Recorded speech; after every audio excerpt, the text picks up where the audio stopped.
জাহাঙ্গীর হোসেন বলছিলেন আপনি এক সময় শিল্প নগরী, এখন মৃত নগরী। এই যে মৃত হলো কেন? পাটের প্রোডাক্ট যখন আন্তর্জাতিক বাজার হারিয়েছে এবং পাট শিল্পের এই যে প্রোডাকশন কস্ট বেড়ে গেছে, আমরা রপ্তানিমুখী পণ্য হিসাবে পাটকে বাংলাদেশের স্বর্ণ পাট, যেটাকে আমরা বলে থাকি যে এটা দিয়েই মানুষের জীবন জীবিকা হতো খুলনা অঞ্চলে। এর অনেকগুলো ছিল, যেমন মিল ছিল, ফড়িয়া ছিল, তারপরে পাট রপ্তানি হতো খুলনা থেকে এবং এইটাকে প্যাকেজ করা এবং খুলনা মানে মোংলা বন্দর দিয়ে এটাকে বাইরে রপ্তানি করা, এটা কিন্তু মূল ব্যবসা ছিল আমাদের অঞ্চলে। সেই পাট শিল্প নানা কারণেই বন্ধ হয়ে গেছে। তার মধ্যে প্রধান কারণ ছিল যে এর ব্যয়, যেটা তৈরি হতো, চটটা তৈরি হতো, এর ব্যয়টা খুব বেশি ছিল। আর হচ্ছে কি, আরেকটা হচ্ছে যে সরকারি অব্যবস্থাপনার কারণে এটা হয়েছে, যে অনেক বেশি লোক নিয়োগ পাওয়ার কারণে যেগুলো সারপ্লাস হয়ে গেছিল, মানে বিভিন্ন সময় এই লোকগুলো নিয়োগ হয়েছে মিলে, যেগুলো প্রয়োজন ছিল না তাদের বেতন ভাতা দিয়ে রাখতে, যে মিল লোকসানে পরিণত হলো এবং বাইরে আন্তর্জাতিক বাজারে পাটের বাজার কমতে থাকলো। এবং বিগত দিনে সরকারগুলো এ ব্যাপারে খুব বেশি উদ্যোগ গ্রহণ করে নাই, যে বাইরের পাটকে রপ্তানিমুখী পণ্য হিসেবে বাজার খুঁজে বের করা, এর মার্কেটিং করা এবং বাংলাদেশের দূতাবাসগুলোকে এই পণ্য বিক্রির জন্য বাজার খোঁজা, এই সমন্বিত কাজগুলো হয় নাই। যার জন্য কিন্তু খুলনা অঞ্চলের সমস্ত বড় বড় শিল্প, বাংলাদেশের আদমজির পরে খুলনা ছিল সবচেয়ে বড় বড় পাটকল, এবং সেই পাটকলগুলো বন্ধ হয়ে গেল। এবং খালি পাটকল না, আমাদের এখানে নিউজপ্রিন্ট বন্ধ হয়ে গেল, হার্ডবোর্ড মিল বন্ধ হয়ে গেল এবং দুইটা বিদ্যুৎ কেন্দ্র, উৎপাদন কেন্দ্র বন্ধ হয়ে গেল। এবং এই সবই হচ্ছে সরকারের ভুল পলিসির কারণে এবং স্থানীয় নেতৃত্ব দুর্বল থাকার কারণে, এবং এই যে যারা জনপ্রতিনিধি হয়েছেন তারা কার্যকরী কোনো পদক্ষেপ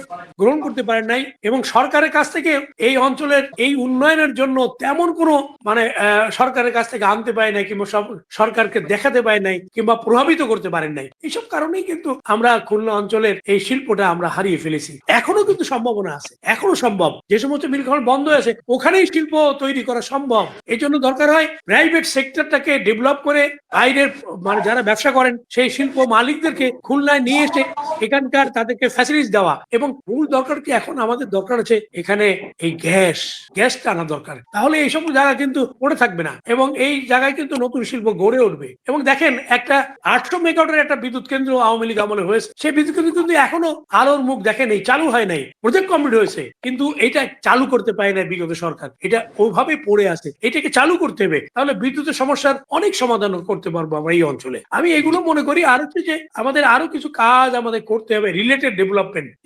মানে হচ্ছে যে যেমন আমাদের এই যে এই অঞ্চলের আরো কিছু সম্ভাবনায় শিল্প আছে যেগুলোকে আমরা ডেভেলপ করতে পারি। তার মধ্যে এই যে ধান, তারপরে আমাদের আরো সবজি তো খুলনা অঞ্চলে, বাংলাদেশের যতগুলো সবজি অঞ্চল আছে তার মধ্যে খুলনা কিন্তু 1, 2, 3-এর মধ্যে একটা।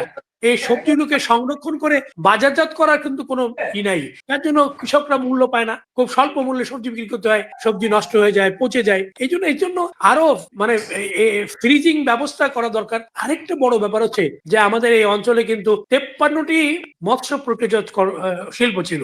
এইগুলো কিন্তু আমাদের বাগদা চিংড়ি, গলদা চিংড়ি, এগুলো আমরা বাইরে এক্সপোর্ট করতাম, সেই এক্সপোর্ট কিন্তু এখন প্রায় শূন্য কোটায়। আমাদের তার একমাত্র কারণ, দুটো কারণ আছে। একটা হচ্ছে যে এই অঞ্চলের এই যে বাগদা চিংড়ি এবং আপনার গলদা চিংড়ির ভাইরাসে আক্রান্ত।